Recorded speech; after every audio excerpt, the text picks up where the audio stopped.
铁军啊，洗衣粉。哎，睡了啊。少倒一点，铁军。知道了。哎，你抱孩子。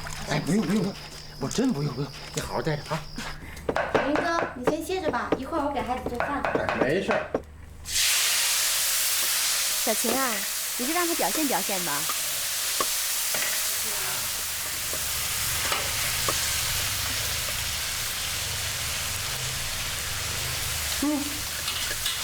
好吃，你尝一口。让我尝尝。慢点，慢点。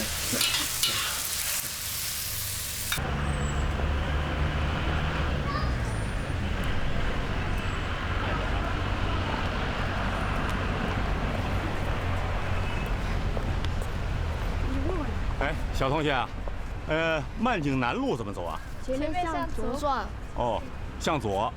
哦，谢谢啊。谢谢。请问，张铁军家在什么地方？就在这里，也弯个拐。哎呀，谢谢你啊。谢谢啊。好。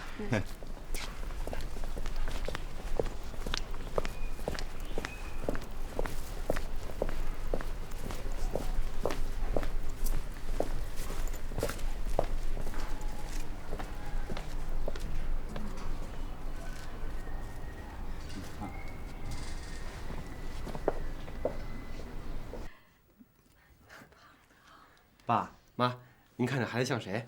嘘，过来。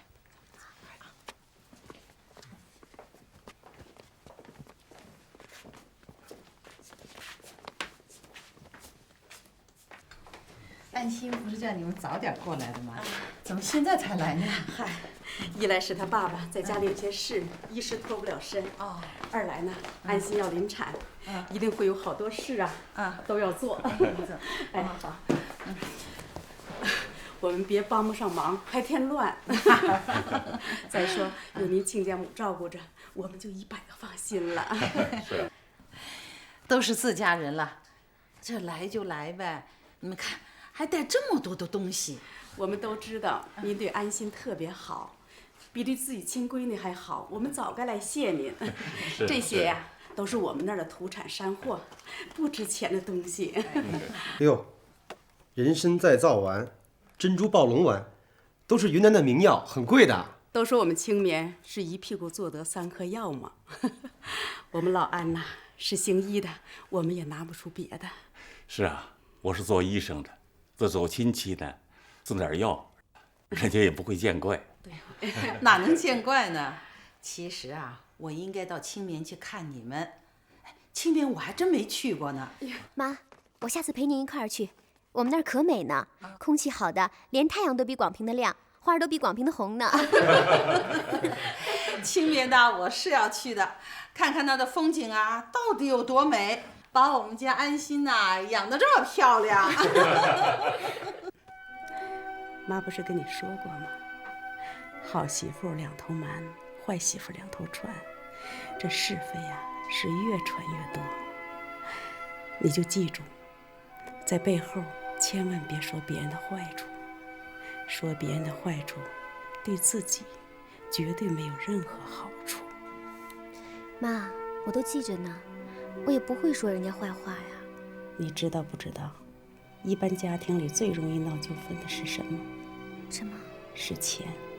你在你婆家生活，主要是花你婆婆的家底儿和铁军的工资。你婆婆和铁军单位，我看都是清水衙门。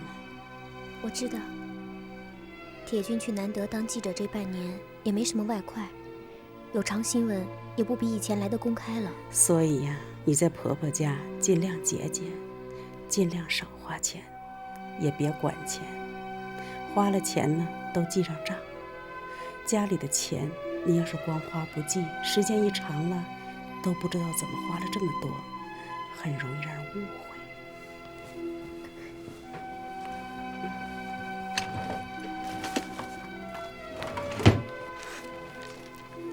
这都是我记的，我花出去的钱，一针一线我都记着账呢。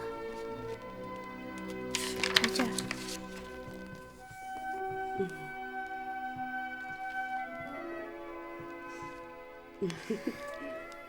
安心吧，明天我和你爸就回去了。这5000块钱呢？这5000块钱留给你，你自己留着用也行，交给你婆婆也行，你自己看。妈，您就晚走几天吧。我可想和您多待2天了。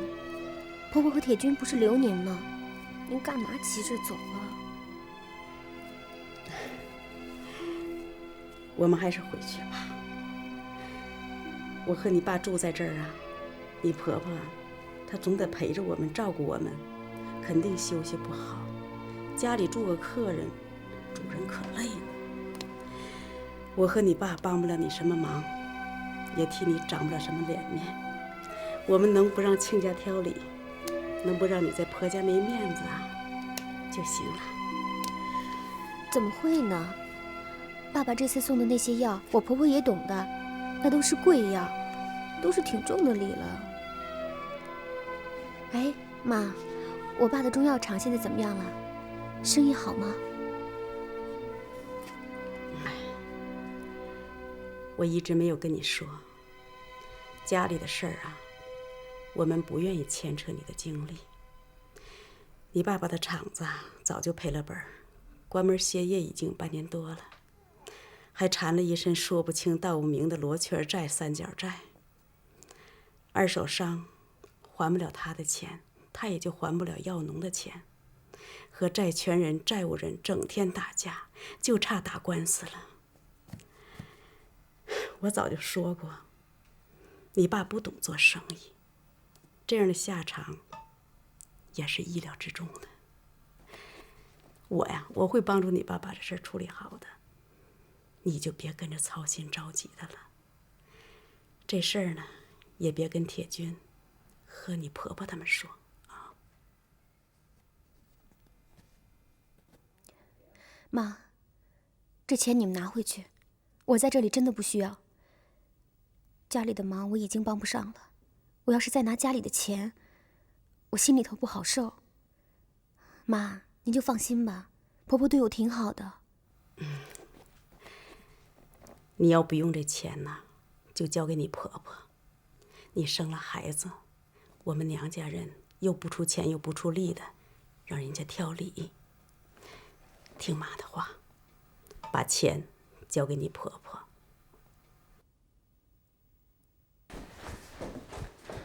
安心啊，啊，你是不是跟你爸爸妈妈说，你这个婆婆呀很小气，要不他们走的时候干嘛还留钱呢？不是，我爸妈来这么一趟，挺麻烦您的，可能觉得心里不太好意思吧。都一家人，有什么不好意思的？给了钱啊，反倒觉得不好了。妈，这钱呀不是给您的，是留给人家外孙子的。安心他爸那是开药厂的，那是老板，比您有钱。这钱呀是给您的大孙子见面礼，意思一下的。是吗，安心？你爸爸那么有钱呐，可外表一点都看不出来啊，多朴实啊，可不像有的暴发户，成天是西服革履的，大手表戴着，金戒指戴着，可会摆阔了。你爸爸妈妈这一点啊，还真不错。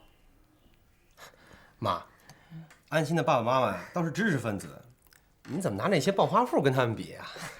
我是说呀，同样都是发了财的人，这有知识和没知识，读过书和没读过书的，就是不一样。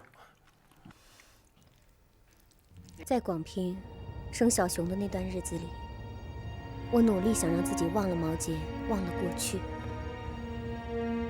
而且，当时小熊的到来，确实给我、给铁军、给我们这个家，增添了许许多多的快乐。我似乎也觉得我已经忘了毛杰，但在夜深人静，每当被小熊的哭声会被梦惊醒的时候，我的脑子里会不由自主地闪现出毛杰的样子。我不愿去打听，但是我知道那段时间，毛杰在南德受审。还有一个问题，那天你和你丈夫为什么不亲自到乌泉去取货，而要让你的儿子，也就是被告人，去取货呢？那天，我和我丈夫都生了病，所以就让毛姐去了。孩子大了嘛，平时经常帮家里做些事情。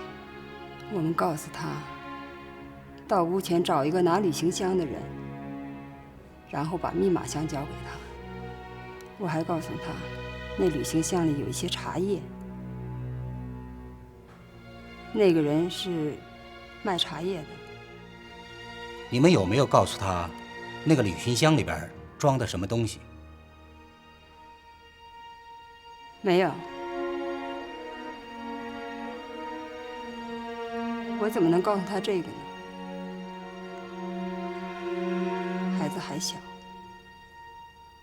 他不懂这个。那你们为什么不告诉他，他替你们拿回来的是什么东西呢？这种事情，我们自己干就干了，干什么把孩子搅进去？孩子什么都不知道，就是让警察发现了，也是没有责任的。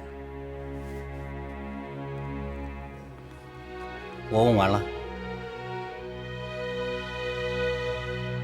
公诉人，还有没有问题要问？证人，请问你和被告人是什么关系？我是他母亲。他是你亲生的儿子吗？是的，是我亲生的。你们母子之间的关系怎么样？你和你妈关系怎么样？请证人正面回答问题。我是他妈妈，他是我儿子，我怎么能害自己的儿子呢？你们母子感情很好，你不会害他。假设被告人也就是你的儿子真的犯了罪，让你站在法庭上去指证他，你有没有可能产生保护他的心理呢？有没有可能呢？审判长，我反对公诉人用这样的假设为证人设置语言圈套。是怎样就怎样吧，我干什么要保护他？这样的假设对弄清本案事实没有意义。被告人，你原来不是说是那个女的让你帮忙把那只旅行箱拎到岸上去的吗？那么到底是那个女的让你帮忙把旅行箱拎到岸上去的，还是证人梁凤芝让你把那只旅行箱带回来的呢？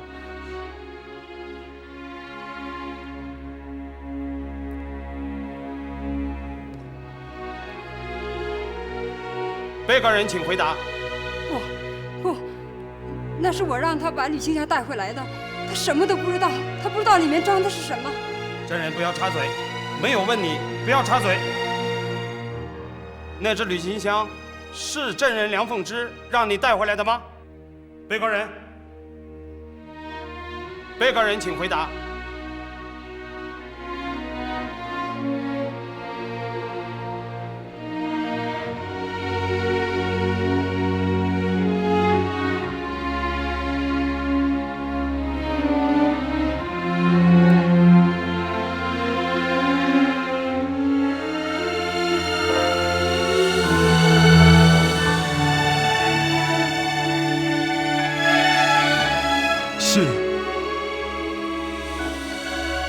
是我妈妈要把那旅行箱带回来。你知道那只旅行箱里装的什么东西吗？知道。你是什么时候知道的？是我上岸的时候被抓住以后知道的。你怎么知道的？是警察说的。警察怎么跟你说的？你那箱子里装的是29公斤高纯度海洛因，海洛因是什么？你知道吗？他把这事情咬得这么死，明摆着就是要力保他儿子嘛。她和她丈夫藏毒贩毒，武力拒捕，铁证如山了。她料到自己早晚一死，所以她把所有的事情都揽到自己身上。你从他们母子二人刚才的表情就看得出来，毛杰心里也很清楚，他认同了他母亲的说法，就等于认同了他母亲的死罪。不过这样一来，他就可以为自己开脱了。所以他哭了，这是场苦肉计，谁都看得出来。我们不是不明白，小石。可现在呢，法院只能按照法院的原则办。你心里明白怎么回事，又有什么用？法院的原则是什么？事实是根本，法律是准绳。所谓法律上的事实，就是证据。咱们要驳倒他，还得靠证据啊。现在这个局面是比较麻烦了。虽然毛杰手持一箱毒品，被当场擒获，但认定他犯罪的证据并不铁定。他拒不认罪，他母亲又咬定他并不知情。控方如果在证据上推翻不了他们的说法，那法庭自然不能硬判他们有罪。现在的关键还是要看你们公安局能不能找出新的证据来支持对毛杰的起诉。否则从法律上讲，只能宣判无罪，或者由你们检察院自己主动撤诉。主动撤诉对检察院来说，比由法庭宣告无罪，从面子上要好看一点。实在没办法，也只能这样了。我们主动撤诉，以证据不足为理由，退回公安机关补充侦查。不，这可不行。我看这样好不好？你们法院方面先别急着判无罪，检察院方面呢，也先别急着撤诉，今天先休庭，容我们回去再研究研究，看看能不能再找上什么突破口再说。好吧，不过这个案子拖的时间不算短了，不能超过最长的法定期限，所以你们得抓紧，最多再开1、2次庭，10天之内必须审结。我先上班去了，快晚了啊，妈。好的，路上小心点啊。哎，安心，你快回去休息吧啊！受风了之后感冒更重了，这治感冒我最有经验了，睡他一大觉，多喝水，好不好？哎，午饭等我们回来做，你什么也别管啊。啊，好，再见，妈。哎，再见。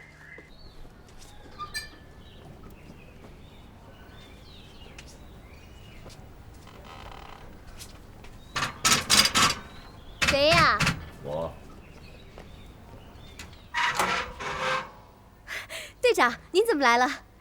快请进。铁军呢？上班去了。啊，孩子呢？今天呀，正巧是铁军爸爸的生日，我婆婆一早就抱着孩子到革命公墓送祭品去了，也让铁军他爸爸看看他的后代。我今天感冒了，没跟去，要不然啊，您就得撞死我了。潘队长，快请进。好，这是大伙凑钱给你买的，让我带给你。安心啊，快把我们大伙忘了吧。禁毒大队呀，我真的忘不了。这是我参加工作的第1个工作单位，别看才1年不到，我对咱们队呀真挺有感情的。大家都好吗？都挺好的。啊，过来坐，队长。大伙都挺关心你，身体怎么样？孩子怎么样？队长，啊，这是孩子的照片，您看像我还是像铁军？哎，我看看，都像。哎呦，长得虎头虎脑的啊！要是看这厚道劲儿，还是像铁军。都说像他，怎么没人说像我呀？哎，我是说都像啊。队长，我再去拿孩子的百日照给您看看。好好好。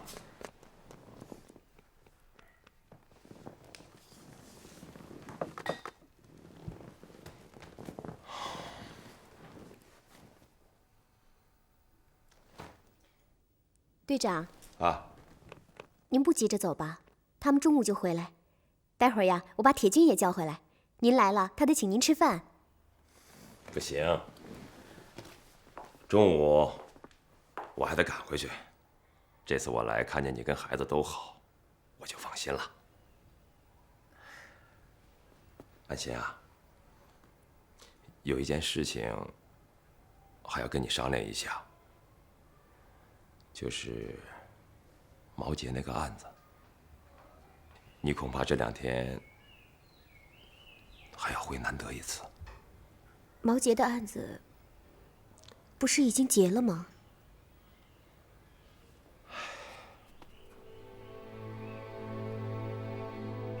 你和毛杰在船上交货的时候，还聊了几句。他说让你以后不要干这个了。毛杰说这种事情不是女孩子干的。他说的这些话你还记得吗？记得，他就是这么说的。当时船快要到岸了，周围人都挤着下船，我们也没说的太多，话也不可能说得太明。这就够了。这就证明他在船上跟你交货的时候，完全知道自己在做什么。我们和检察院、法院都讲好了，大后天继续开庭。毛杰羁押的时间也不短了，大后天要么就判了他，要么就放了他。法院方面表示也不能再往下拖了，所以最迟你后天要回南德一次。有些具体的事情，我们再仔细的商量一下。大后天你作为检方的证人出庭作证。你看孩子离开你几天行不行？要是不行的话，你可以把孩子带上。队长，毛杰如果被证实有罪，要判多少年？应该是死刑吧。你在专科公安学校上学的时候应该学过，在咱们禁毒大队又干了那么长的时间，你包里头有多少颗海洛因，你应该知道；多少颗海洛因判多少年刑，你也应该知道。就凭毛杰从你手里接过包的这一件事情，如果被认为是贩毒的话，他就是有9个脑袋也不够砍的。小贤，如果你有什么困难的话，无论如何克服一下啊。没有。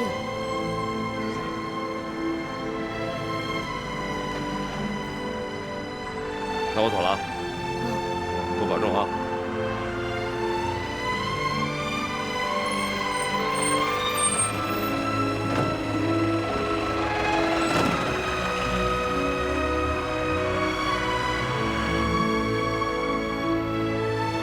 是潘队长吗？你怎么没留他吃顿饭呢？他来了，咱们应该好好招待人家一下。你还别说，我呀真挺想他的。他跟你说什么了？没说别的，给孩子带了些营养品，还有些玩具，这些都是我们队里同志凑钱买的。我知道我们队里那些同志，家里都挺困难的，凑点钱呀不容易。那你更应该留他了。他来广平，咱们至少得请人吃顿饭呢，让咱妈出面好好谢谢人家。人家潘队长在南德呀，可没少照顾你，咱们总得还这个礼吧。他有急事回南德了，留不住。队里让你回去几天呢？这回去时间是长了，孩子怎么办？我想，最多2、3天吧，不会太长。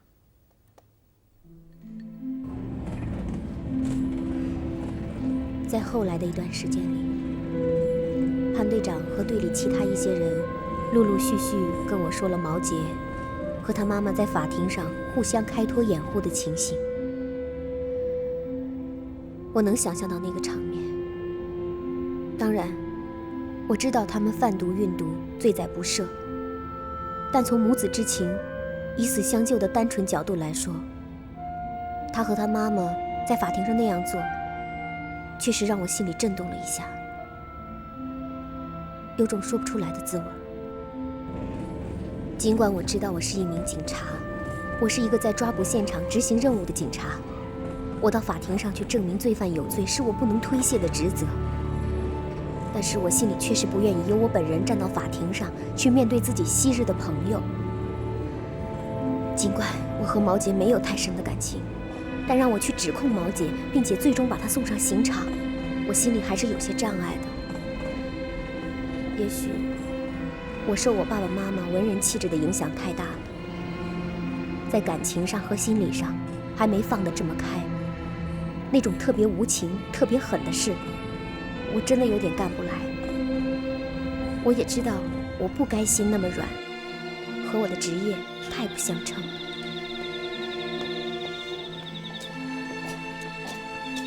明天见吧。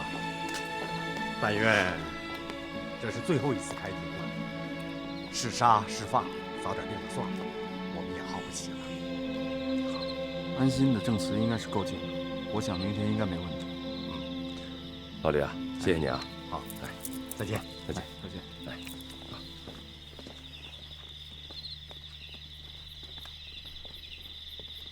安心啊，你那个房子长时间没人住了，可能太潮。我在市区招待所给你租了间房间，你先凑合一宿啊。不用了，我还是回宿舍住吧。这么些天没住了，我也想回去看看。好，那就随你。老金啊，哎，你开车送送安心。好。那我走了，队长。小心点啊。嗯。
谁？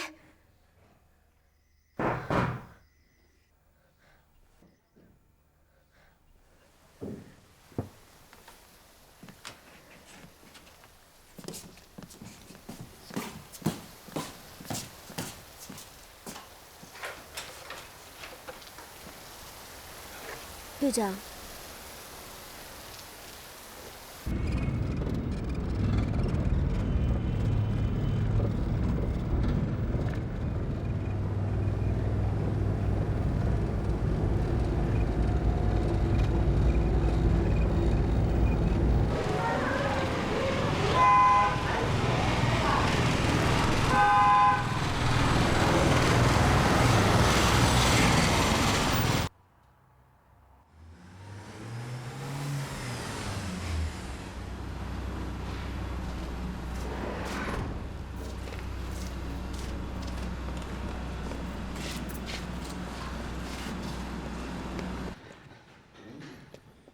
毛杰贩毒案继续开庭，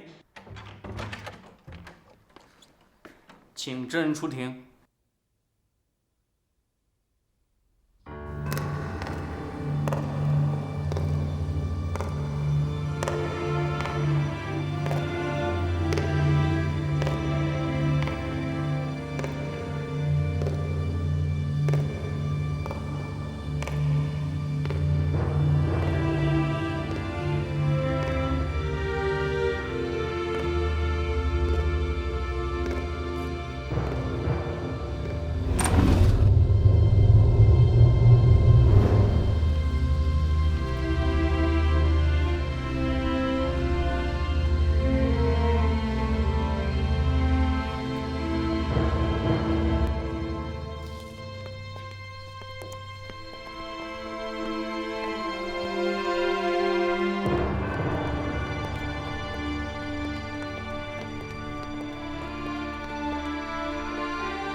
真人，请你向法庭通报你的姓名和职业。我叫安心，我是南德市公安局禁毒大队见习警员。根据《中华人民共和国刑法》第305条的规定和《中华人民共和国刑事诉讼法》第48条的规定，公民有作证的义务，拒不作证和作伪证的，都要承担法律责任。你清楚吗？清楚。5月18日，南德市公安局在乌泉因被告人倒运海洛因，因而将被告人逮捕。你参加了那次逮捕行动吗？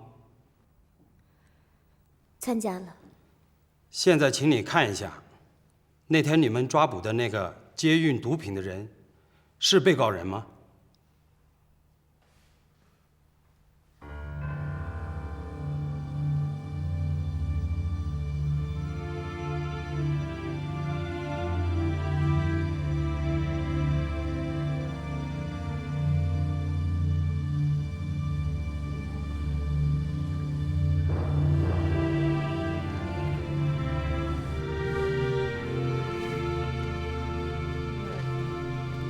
证人，请回答。是的。请证人把那天逮捕被告人时的情况，如实的向本庭提供证言。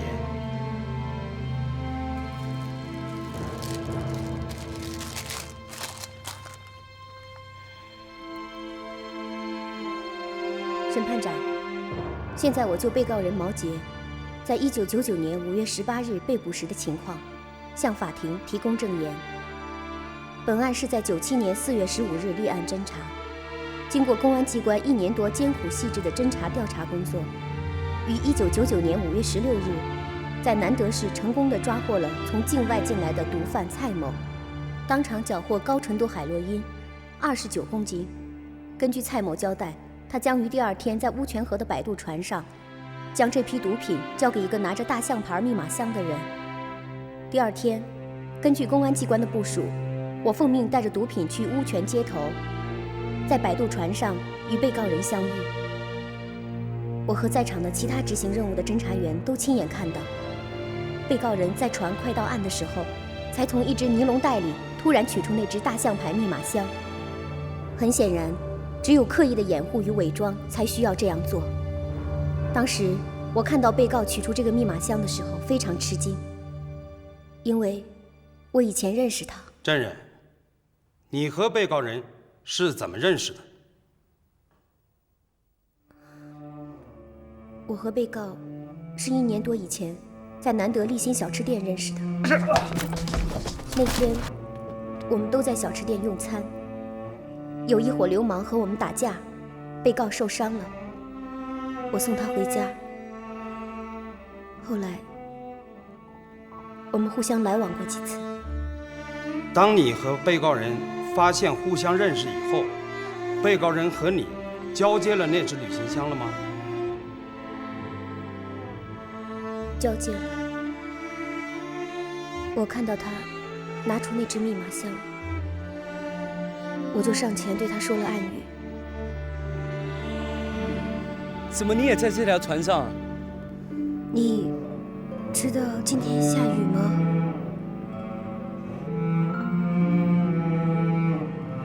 你知道今天下雨吗？今天不下，明天下。当时我们把旅行箱和密码箱都放在地上。他在下船的时候主动拿了我带来的那只旅行箱。你有没有主动提出让被告人帮你把那只旅行箱提到岸上去？有没有主动提过这样的要求？没有。那么被告人有没有提出帮你把这只旅行箱提到岸上去的建议？或者他拿了你的旅行箱，有没有可能被告人想要帮你呢？没有。你为什么觉得不可能？被告人当时跟你说什么了？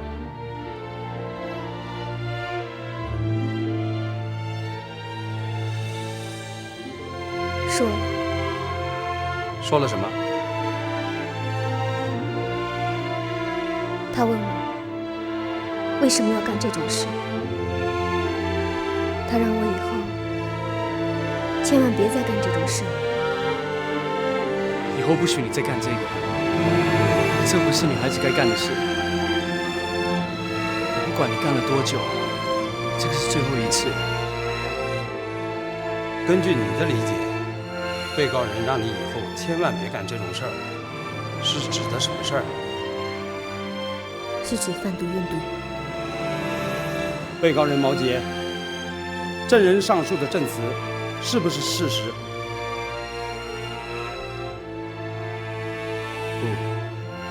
不是。请大声回答。不是。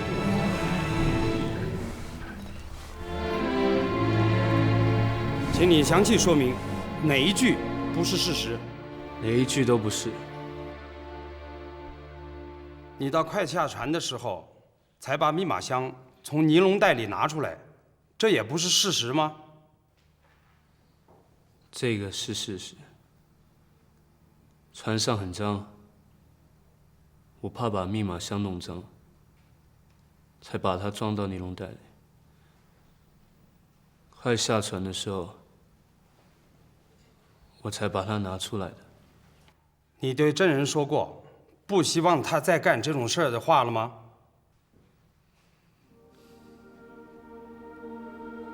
没说过。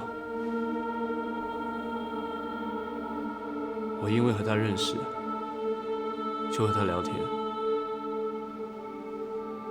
好像说了天气气候的话，忘了有说没说下雨的事。船快到岸的时候，我问他，这个箱子是不是给我爸我妈带的？他说是，我就拿了那个箱子。证人，你和被告人认识以后，你们后来又有什么交往吗？没有太多交往，在一起聊过几次天儿。你和被告人的关系怎么样？是朋友吗？算是吧，不过接触不太多。你以前对被告人印象如何？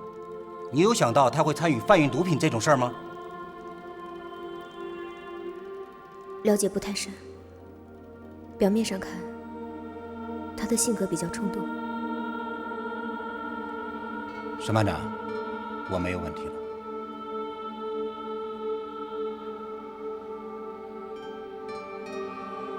龚主任，对证人的证言有什么疑问吗？没有问题了。证人可以退庭了。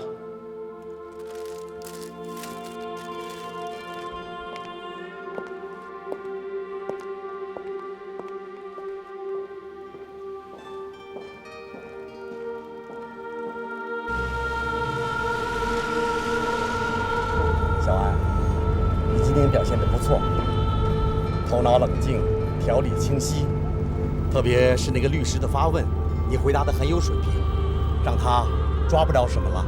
哎，是啊，老潘，我看小安倒是可以好好培养一下嘛。以今天这个情况看啊，这个毛杰掀不起什么大浪了。他就是再顽固，也得在证据面前低头嘛。我想也不应该有什么太大的变数了吧。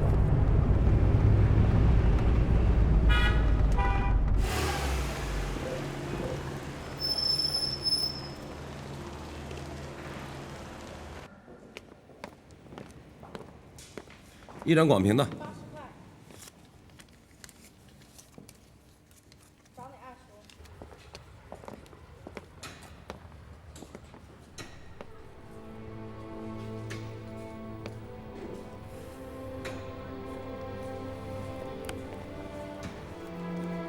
谢谢队长。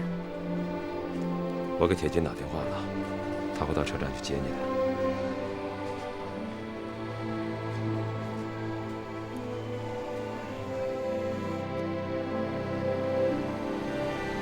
安心，毛杰这件事儿，我知道你心里不太好受，这心情我理解。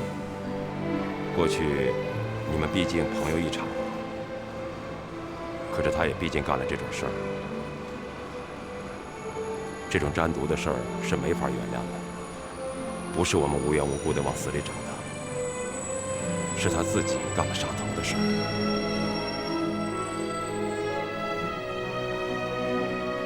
我理解你，队长。你父亲是被这种事情弄死的。我恨毛姐干这个，可你比我更恨。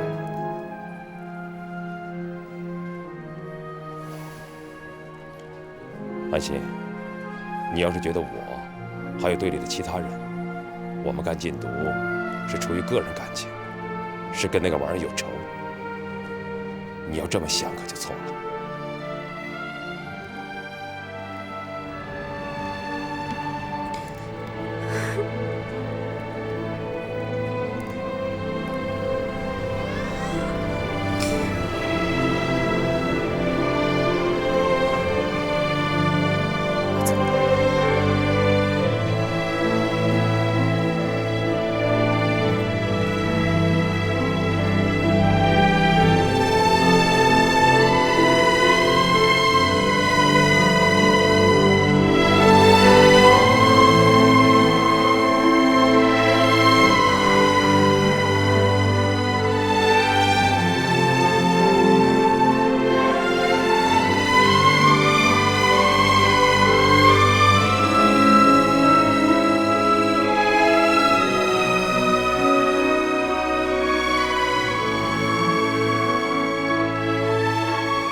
我想，我应该尽快忘了这一切。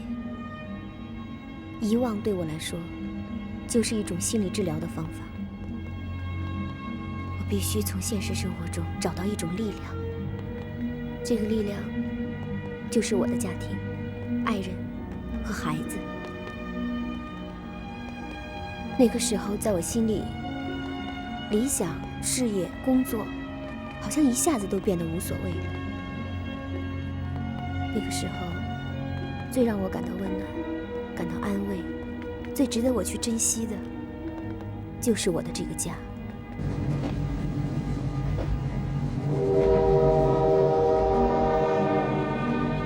我本来是舍不得南德的，我对这个地方，对我实习过的禁毒大队，已经习惯了，并且有了感情。但是，当我在车站看到铁军抱着孩子来接我的那一刻起，铁军，我突然觉得我应该忘了南德，再也不回去了。安心，哎呀，哎，队里事儿处理完了？完了，早该完了。哎，看看。我找市公安局政治部的严主任打听了，他对安心要到市局工作呢是表示欢迎的。以前我就找过他，可他说啊，现在可真不是时候。市公安局正在精简机关，今年也没有大学生的指标。安心即使到了市局工作，也只能安排到基层去，说不定啊，还会弄到郊区的县城呢。所以我的意思啊，不干警察也没什么。广平公安专科的毕业生分到哪儿都有。前天我又去联系了一下市人大，那要扩充信访办，正需要进人呢。邢副主任呢，又是主管信访工作的，他已经点头了。可是现在离你实习期满还差7个月呢。问题是人家不能老把名额空着等你啊。我觉得让安心索性把产假续得长一点，一直续到实习结束。在休产假的时候，让安心先到人大信访办去上班，先把位子站住再说。这倒也行，你还能续出假来吗？这个假，我想应该续得出来。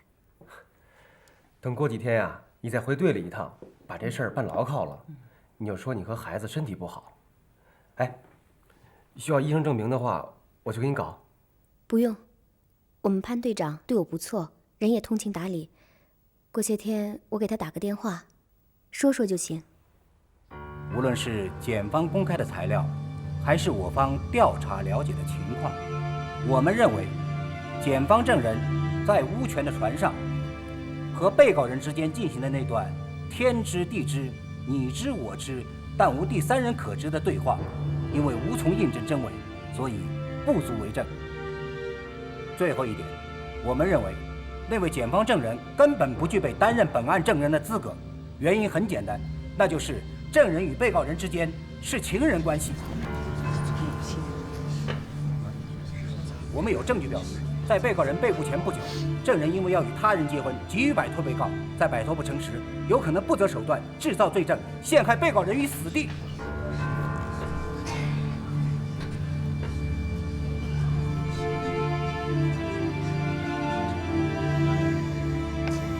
明天是邢副主任的生日，今天我得去一趟，把你爸爸妈妈上次带来的中药成品给他带去，顺便呢说说你去信访办的事儿。哎，安心啊，哎，别忘了给队里打电话啊。如果叫你回去的话，你就回去一趟吧。啊，哎，路上小心点啊。乖乖的啊。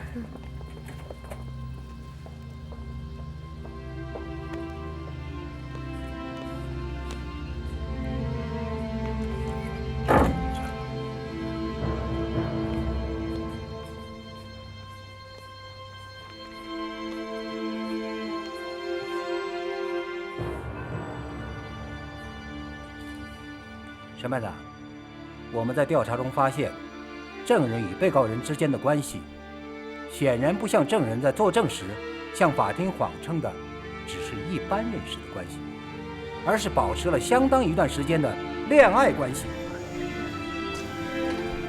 证人和被告人之间不仅保持着感情关系，而且还保持着肉体关系。就在被告人被捕前不久，证人还主动把被告约到瑞鑫百货公司门口见面，然后把被告带到南孟山一个僻静的茶水店里去密谈。他找被告谈了些什么呢？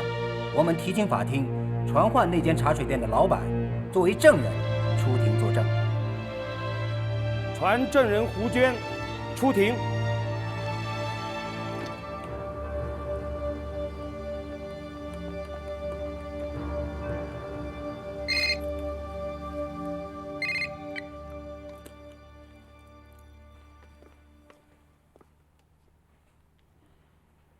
证人，你是什么时候看见被告人去过你的茶水店？快1年了吧，前后共有2次。第一次好像是个白天，他们2个好像刚刚从山里玩完了回来，到我这儿来喝茶，哎，不是吃饭。第2次是天刚刚快黑的时候，还是他们俩来的。这次是喝茶，他们要了茶水、点心，还有米线，对，米线。辩护人，请你把照片出示给证人。证人，和被告人一起来的那个女孩子是这个人吗？是。证人，请你如实向法庭提供证言。他们那天要了。老板娘，哎，茶还有2碗米干。好的好的，稍等一会儿，我马上去做啊。可是我米线还没有做好，那个男的他就走了。哦，还给了那个女的一下。毛姐，打得很重，他就走了。后来吧，还是那个女的来给的钱。给完钱之后，他也走了。他为什么要打他？我也是听的哈，好像就是那个男的要跟那个女的好，那个女的呢，她又不要跟那个男的好。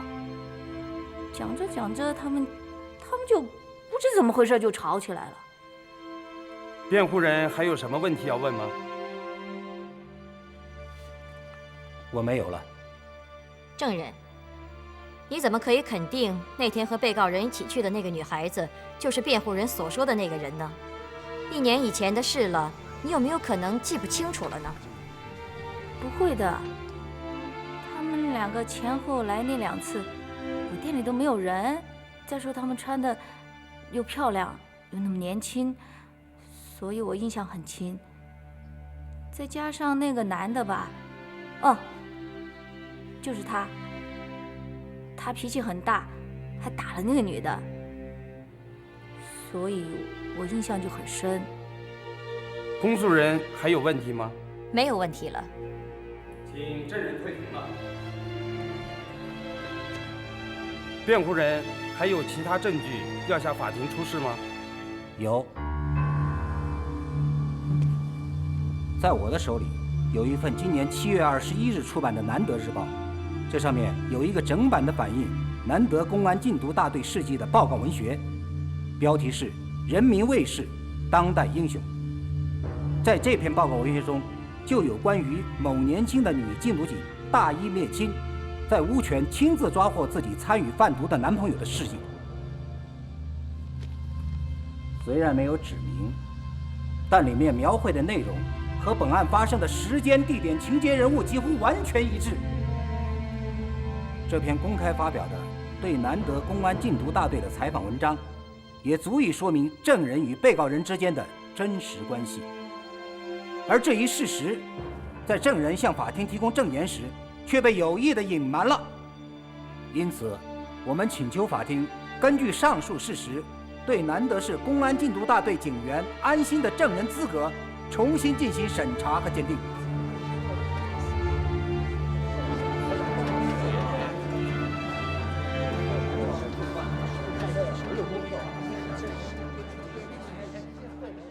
案子审到这一步，现在只能坚决打下去。律师方面显然是夸大了安心和毛杰之间的关系，他俩的关系到底有没有这么深？安心是不是要甩毛杰甩不掉？这都要讲清楚，要把这2个律师不负责任的诽谤给他驳回去。我反对在这件事情上跟辩护人继续针锋相对的细究下去。我看呐，他们显然是有备而来的，不然好几个月前的报纸他们都给翻了出来。看来他们的能力也不可轻视啊。至于男女之间的事情嘛，很难说得很清楚。老潘，你的意思呢？这可是你们办的案子。我看这个案子再这么样僵持下去，确实也很难。我们还是不要拿一个年轻的女同志的个人隐私，在法庭这种大庭广众之下去刨根问底的对质调查、评论分析了吧？这样对安心不好。而且这种事情查来查去，确实也很难得出安心和毛杰之间什么都没有发生过的结论，结果也未必对我们有利。我的看法，还是请你们检察院向法庭提出撤诉，退回公安机关继续侦查。要是公安机关不能找出新的证据来，那我看只有开监放人了。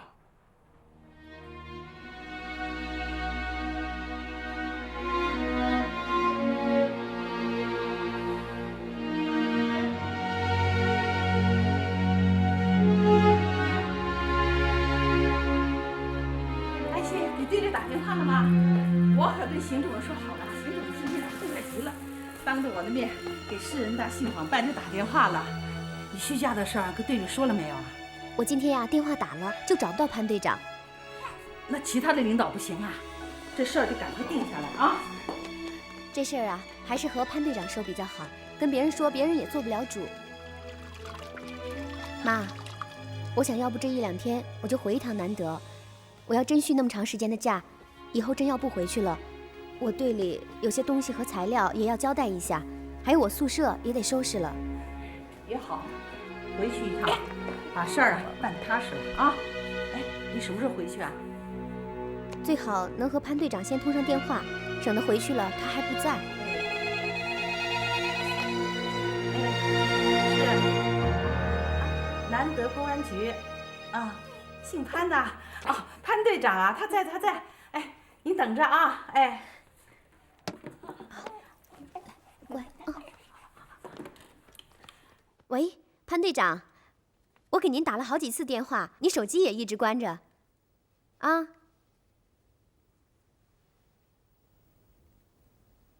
什么？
哎，麻烦您给找一下施科长。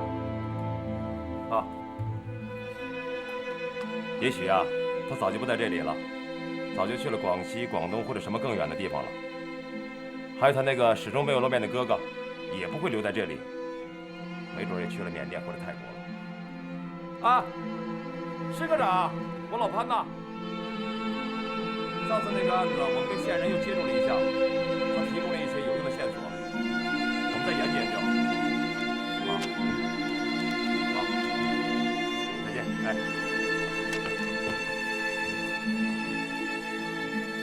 他哥哥肯定有问题，要是没问题的话，他母亲和他弟弟我们关了那么久，公开审判都好几次了，他的父母也被我们击毙了。哎，这也算是家破人亡了吗？他连个尸首都不敢来收，要是没有问题的话，为什么不敢来啊？那毛杰会不会去找他哥哥？他会去哪儿呢？他会永远离开南德吗？这就不知道了。毛杰被我们放出来以后，肯定回家过一次。那个地方被我们抄了半年多，已经没人住了。有人看见毛杰进去以后，从进去到出来前后不到半个小时，拿了点东西，然后就往西边走了，去向就没有人知道了。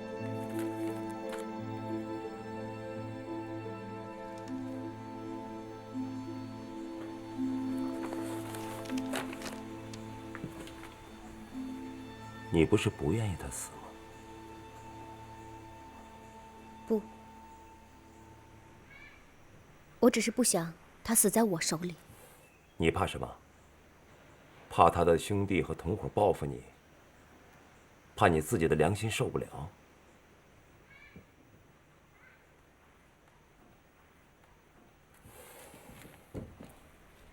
你们这些年轻人呐，比我们考虑的东西要多得多呀。我不怕，我是禁毒的，他是贩毒的，我们势不两立。我不怕他杀了我，我也不怕我杀了他。队长，我们本来就是两代人，作为人民警察，你们比我们更忠于职责。要是为人的话，我们比你们会更看重感情，会更关注人性。你说什么？人性？人性？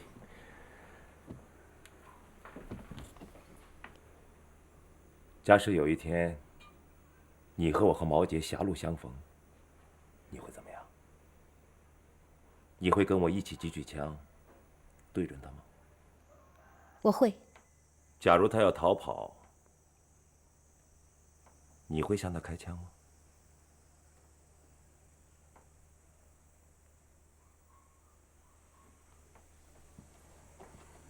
我会。队长，咱们说的这个假设，在现实生活中是不成立的。您可能忘了，毛杰已经被南德市人民法院宣告无罪了。就在毛杰释放的当天，市公安局已经批准我们再次对他进行立案侦查。我知道你不愿意谈起这件事情，好，那咱们就不谈它了。你这次回来干什么来了？总不会是为了参加这个案子的工作吧？我怎么说呢？我生完孩子以后，身体一直就没缓过来，奶水也停得早，所以孩子的身体特别弱，特别容易生病。我看你就别着急着回来上班了，再续一段假。反正你是到这来实习的，也不占正式编制，索性等孩子长到1岁以后再来上班，这样对你对孩子都有好处。队长，其实我也特别舍不得你们，只是这一段时间，我也不知道是怎么了，心里总是特别乱。真的，我也不知道自己怎么搞的。你又不是不回来了，你不是说了吗？今后要在我们禁毒大队扎下去了吗？啊？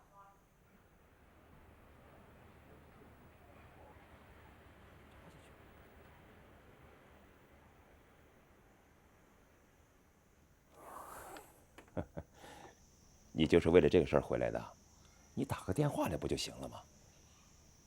啊，不过也好，你回来了，正好把你保管的档案文件跟队里交代一下。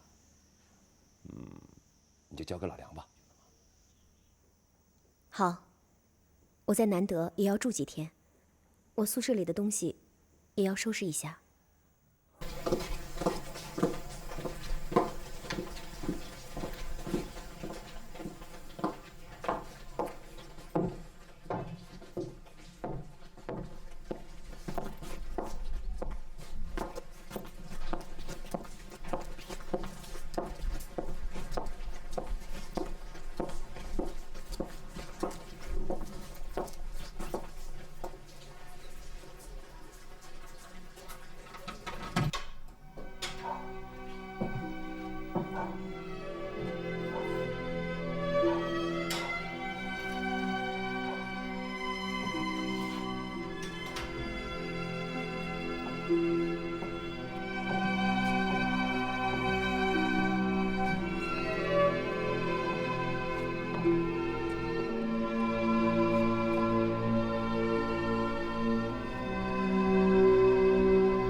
邢副主任，啊，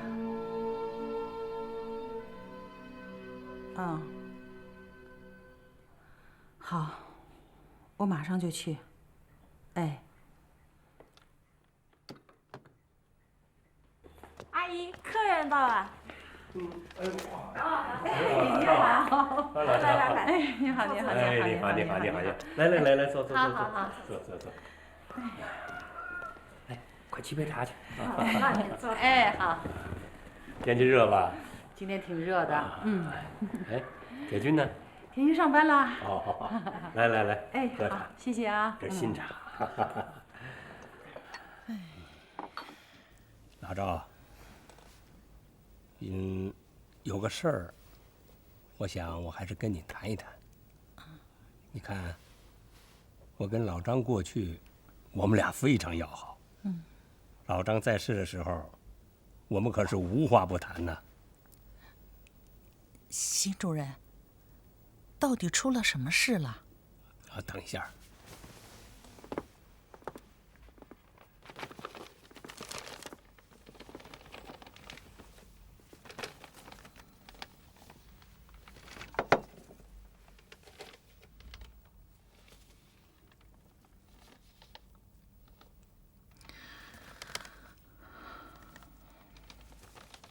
你再看看这个，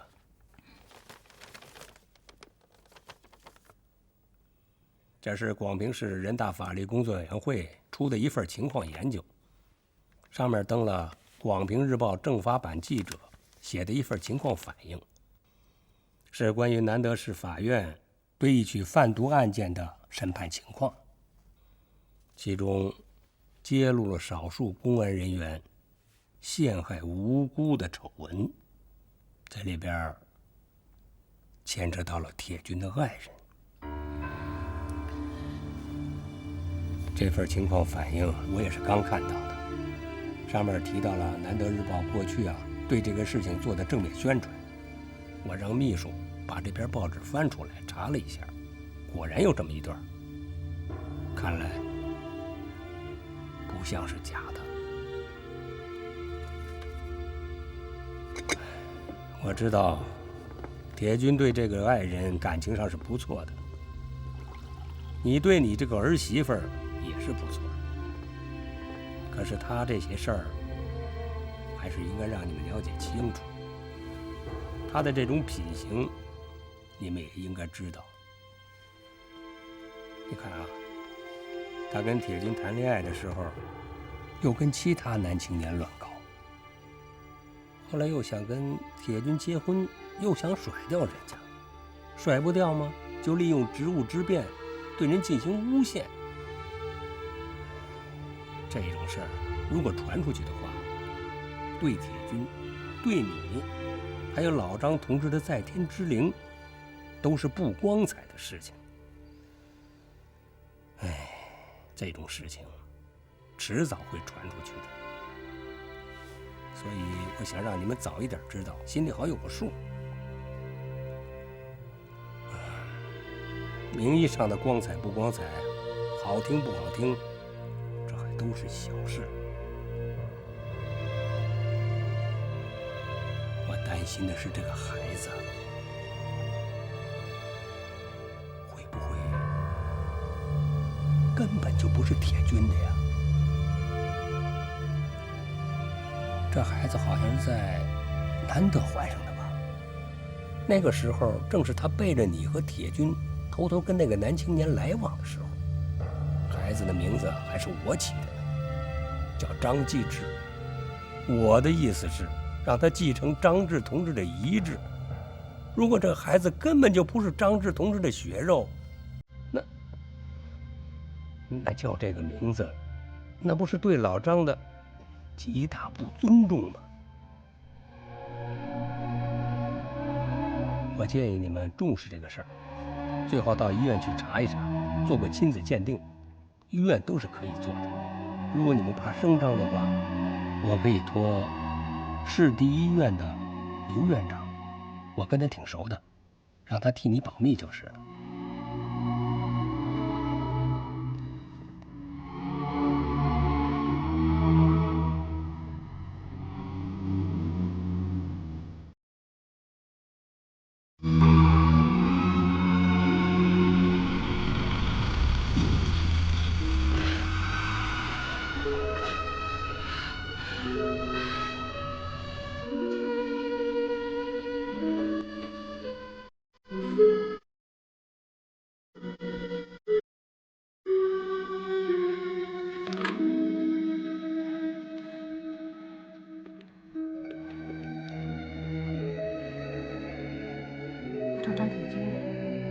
铁军，我是妈妈呀。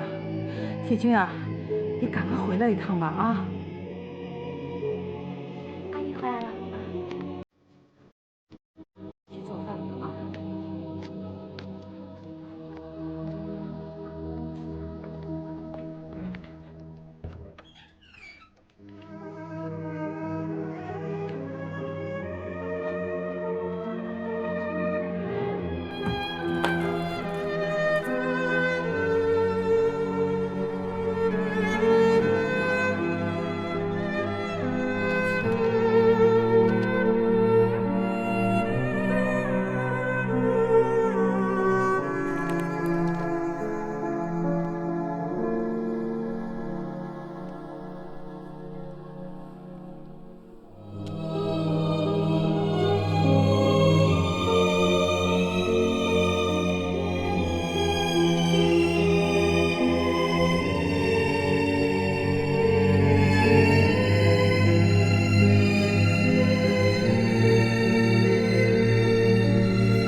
啊，妈！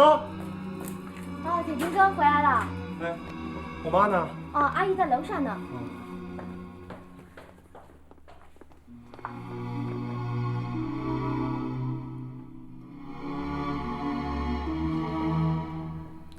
别的事情啊，都可以原谅他。现在的年轻姑娘水性杨花，犯了这种错误，你也认真不得。好在嘛是婚前，批评教育他几句，拿个把柄，也就算了。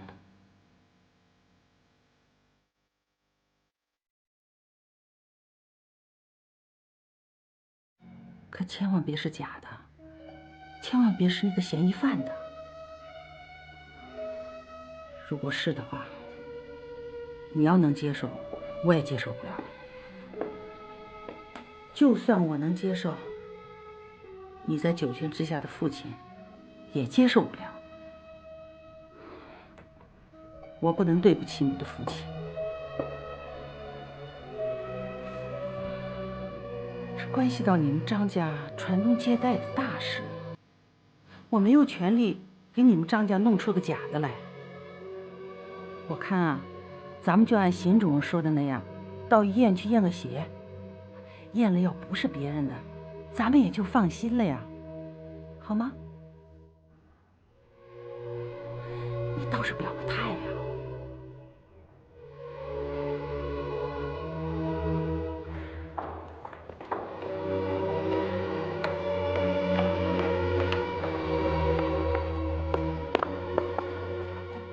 刘院长啊，这抽血完了还要做什么呀？也不用做什么了。正好啊，我们医院有人到省里头去办事儿，把血样带去就可以了，2、3天就能知道结果了。我们广东市有不少医院能够做这个亲子鉴定，但是呢，都只能做血液、腮腔细胞、组织细胞和精液方面的亲子鉴定，不如 DNA 那么准。你们的这件事啊，是邢主任亲自交代的，所以1/1000的错最好都不要出，还是送到省里头去鉴定比较放心呢。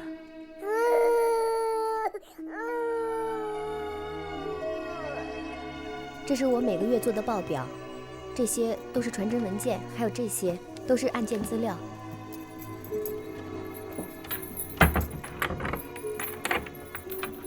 还有我这办公桌，我想明天再腾。还有我的手枪，还有些电脑软盘，明天整完了我一块儿交。我今天得早点回宿舍去，把东西整一下。有些东西我就不带走了，队里谁要就送给谁。怎么彻底不回来了？你不是还回来吗？谁知道以后的事儿啊？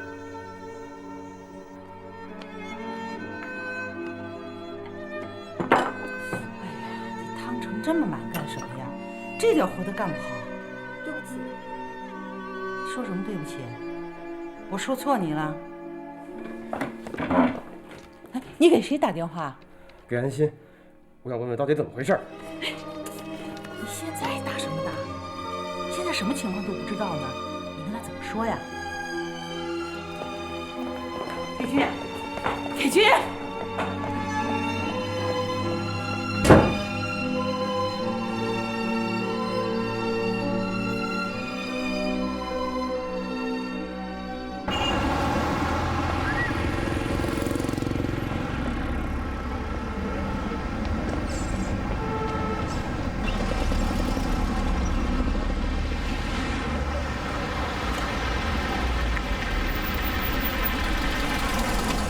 铁军，快上车吧。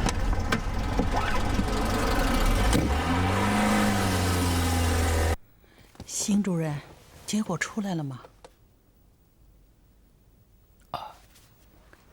是铁军的吗？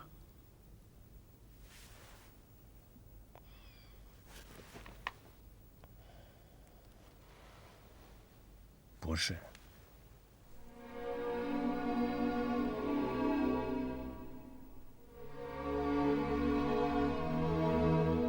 测试单子还在省人民医院，测试结果市第医院的刘院长已经知道了。他上午给我来了个电话，说了说情况。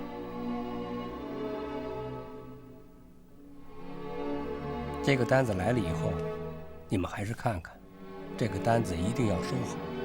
将来如果铁军要是离婚的话，这还涉及到这个小孩子的抚养责任问题。如果要是打官司的话，这就是证据。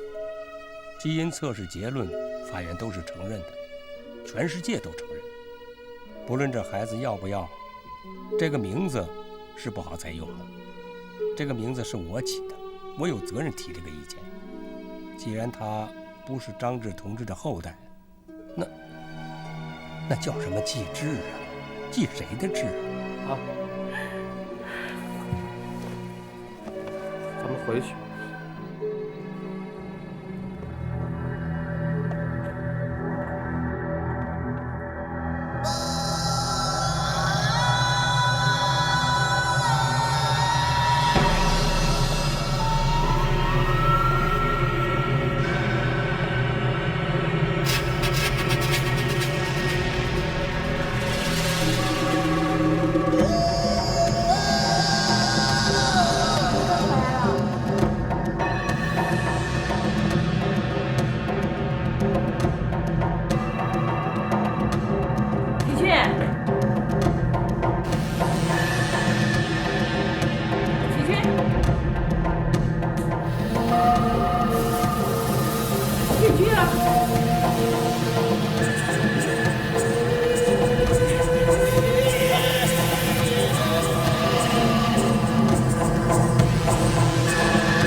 记得那天距离铁军28岁的生日，正好还有1个月。他这28年的生活，从来都是一帆风顺的。他有一个那么好的家庭，从小不愁吃穿，接受的又全是正面教育，前后左右总是包围着无数表扬和称赞。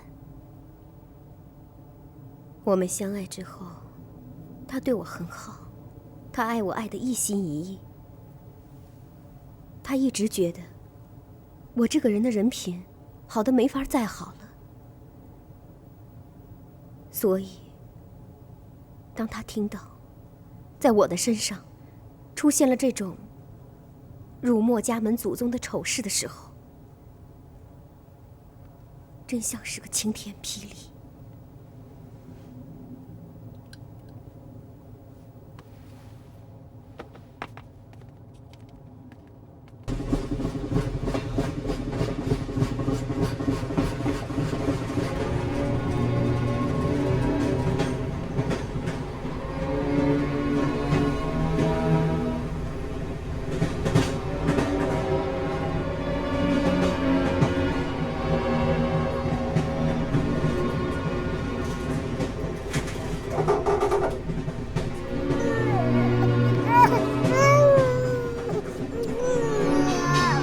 别闹！好。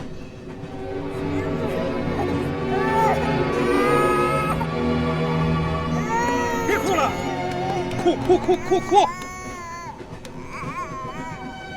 别哭了。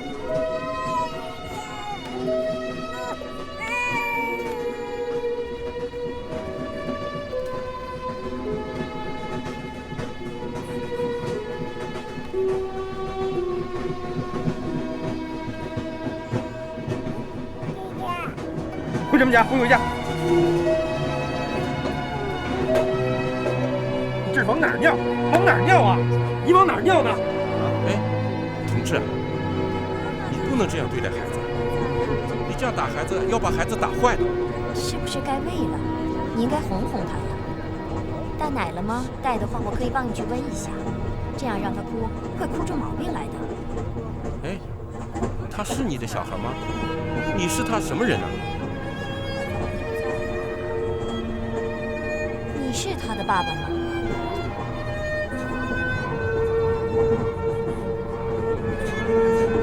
不是。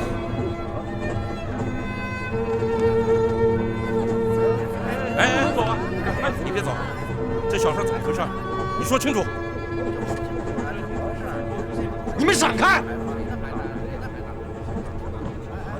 怎么回事？孩子是你的吗？是。哎，不对吧？刚才还说不是你的，怎么现在又是你的了？身份证有吗？我有，我忘带了。哟，宝贝儿，来，乐，哎，走一趟。从什么地方来？从广平。户口在哪儿？广平。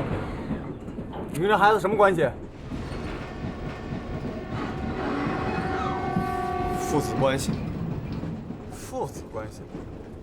小孩叫什么名字？叫张继志。在广平有工作吗？有。什么单位？市委宣传部。干部，文人。坐这趟车你去哪儿？去南德。干什么？找孩子他妈。孩子他妈在南德吗？干什么的？干公安的。跟你们都是一个大门里的。好，待会儿到了南德下车，我把你送到南德市公安局，你就可以和你爱人见面。我看你还说干不干公安？走，坐那儿去。为什么呀？坐到那儿去。别动啊！